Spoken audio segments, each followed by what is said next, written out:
If there is one good thing we can take away from the whole pandemic situation, it's that the slowdown of video game production from major game companies and the divisive reception that the few games that actually did come out had received has allowed for older games to really flourish in their absence. I mean, look at the examples. Minecraft is currently experiencing a second wind thanks to all the folks over at the Dream SMP. Team Fortress 2 recently broke its concurrent player record, which is especially amazing given that Valve basically considers that game to be dead. Video coming soon.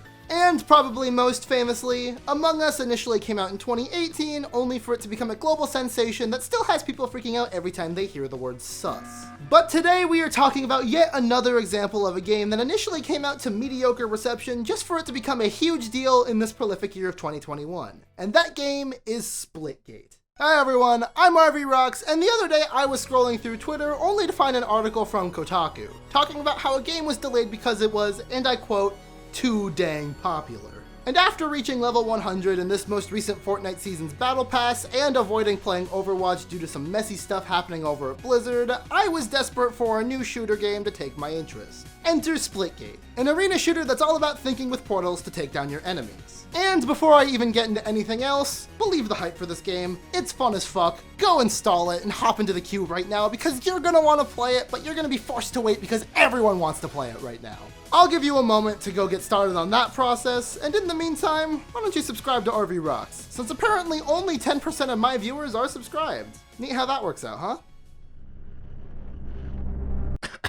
Anyways, you're likely gonna have to keep waiting, so let me give you a little history lesson on Splitgate. As I mentioned at the top of this video, Splitgate has been out for a while, but really hadn't gained notoriety until recently. Releasing in a free-to-play open beta, Splitgate was pretty well received by just about everyone who played it. But according to most people, strong gameplay was not enough to counteract the uninteresting visual style and low player count. And let me tell you, when it comes to looking at player counts, this player count was very, very low for the longest time.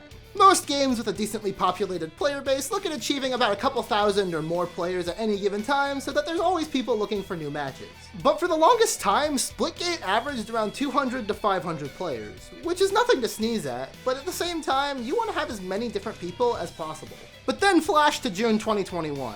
Numbers started to go up ever so slightly with the announcement that Splitgate would be getting crossplay with just about every console available under the sun. And when crossplay finally hit, those numbers would just keep rising and refuse to stop, with player counts exceeding what the dev team ever expected. So much so that this game was originally coming out of beta in July. But with the explosion of its player base, it seems they're keeping the game in beta for the foreseeable future. And you can tell that the dev team is grateful for this. The official Twitter account is shouting out content creators left and right, apologizing for wait times, and throwing out thank yous where they can. It's honestly pretty wholesome seeing these guys who probably never expected this level of success suddenly be blasted with all the love in the universe. But none of this would matter if the game didn't hold up to the hype. So does it? Yeah, I'd say so. Just about everyone who's played it has drawn up this comparison, but it's basically the love child of Halo and Portal. And I am no different because it's immediately what came to my mind as well. But Splitgate accentuates the best parts of its two biggest influences to make a game that is remarkably fun to play, if a bit generic in execution. You can feel its inspiration too, with its mostly boots on the ground, standard gunplay, floaty jumps, and spacey aesthetic obviously being a direct influence from the Halo franchise. And the Portal mechanics feeling one-to-one from the two Valve classics. This may sound basic, but just the addition of the Portal mechanic adds so much to what would otherwise be just a generic shooter. No matter what kind of player you are, you can get extended leverage from how the portals work in-game. If you prefer camping, you can see through and even shoot through portals, meaning that you can check corners, look at blind spots, so you can basically just keep a watchful eye on everything you could possibly want to with a little ingenuity. If you like sniping, portals can get you to vantage points really quickly and easily, allowing for you to have the high ground in a moment's notice if you know the map's layout. And if you're like me and always prefer to be moving in a first-person shooter, you bet the portals make that super engaging and fun as well. Each map has several locations that really want you to get clever with portal placement, allowing you to chain portals together and use your momentum to shoot out over the map and cover immense distance like nothing. It allows for the most fun I have had in a first-person shooter in a very long time.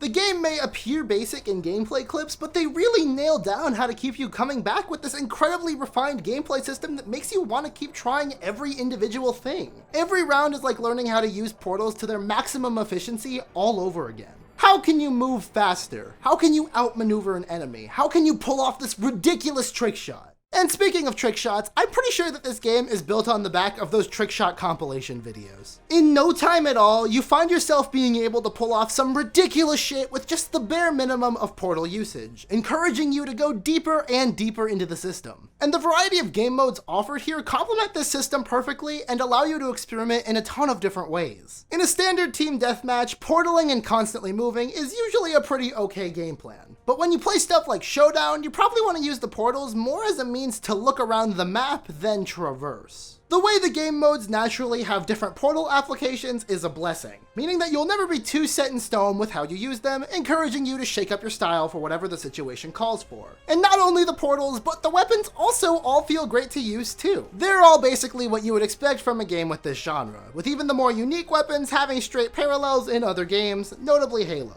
And as dumb as this may sound, these parallels are the weakest part of the game for me. Splitgate plays it hilariously safe with the visuals and some of the deeper game mechanics, and while it's not a bad thing, it feels like it's lacking. The visuals are kinda generic. Apparently they've gotten way better since launch, but even then, it's still not got a wholly unique identity. And when it comes to the game mechanics, it's just Halo with portals. And don't get me wrong, that rules. And I went on for 2 whole pages of script talking about how much it rules. But a little more departure from the Halo gameplay could do this game wonders. A faster running speed, maybe some kind of Titanfall style slide. The game seems to have both an emphasis on using portals for movement and strategy, and they have strategy pretty down pat, so maybe having more of a focus on mobility options in the future could help. And please add some kind of crosshair visual for portals. I mean, Portal 2 did it years ago, why can't you? But these are minor annoyances in what is otherwise an amazingly solid game. I say minor grievances because, to be honest, where the game matters, the gameplay, is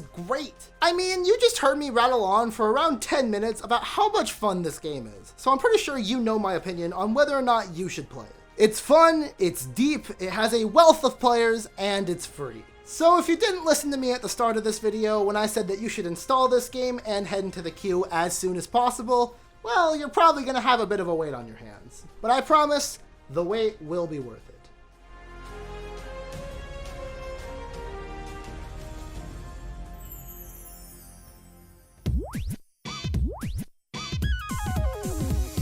And if you think that this channel's growth is worth it, then why don't you subscribe to RVRocks and ring the bell, like this video, and comment your thoughts on Splitgate. As stated earlier, I've been having nothing but a good time with this game, so I'm excited to hear your thoughts either in the comments below or on Twitter at RVRocks. But before you do any of that, I'm RVRocks, and thank you so much for watching. See ya!